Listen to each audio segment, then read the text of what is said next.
Daghang salamat. Team 1. Sukad sa pagpili ninyo kanako isip kongresista ni atong 2019. Klaro na ang tumo. Ang priority sa una, ughan ko sa pagkakaroon, kaya ang pagbuhat ng maay.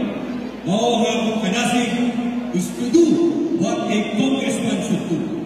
To make laws, especially local laws. We deliver basic services and provide a budget that will benefit Dinagat Islands and my fellow Dinagatans. Sa una na ng termino, nakapangalaw o pundo kita o ayuda o benepisyo alam sa pagtabang sa atong mga katawhan ni atong niyaging pandemya. We also passed Republica 11745, establishing our first LTO district office in Dinagat Islands, and Republica 11736, establishing a multi-species hatchery in Basilisa. Sa ikaduhang termino, kompleto lang tayo tungod kay dunay bagyong ulit. Libero kita, isip ko sa kaisla, isip ko sa kaprobinsya, and our battle cry was Karugtinan.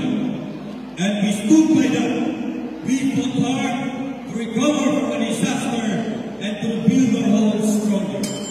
Sa atong pagbarog, kung may undang sa katao, ngayong manaw ang Republika 12032 nga nagbuhat sa atong kaugalion ng 48 days na Dinagat.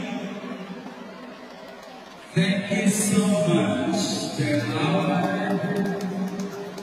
member of the House of Representatives candidate for aspirant, Honorable Alan Ludwig Mayo. And also to our aspirant for the provincial vice governor, Honorable Edmund D. Lewis.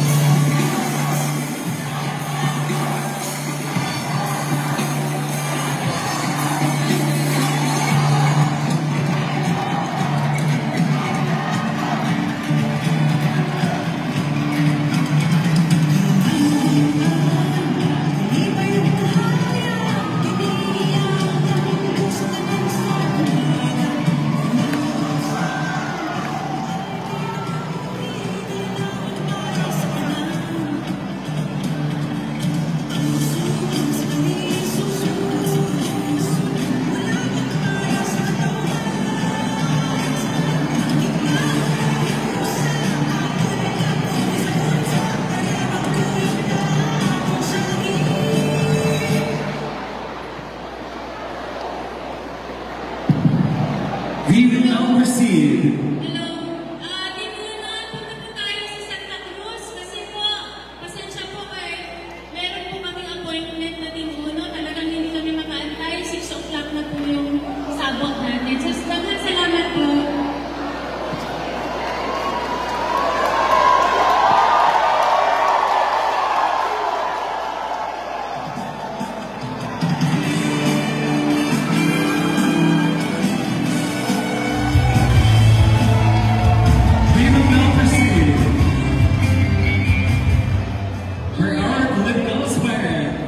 Provincial Vice Governor mula sa Partido Federal ng Pilipinas, J. Egleo.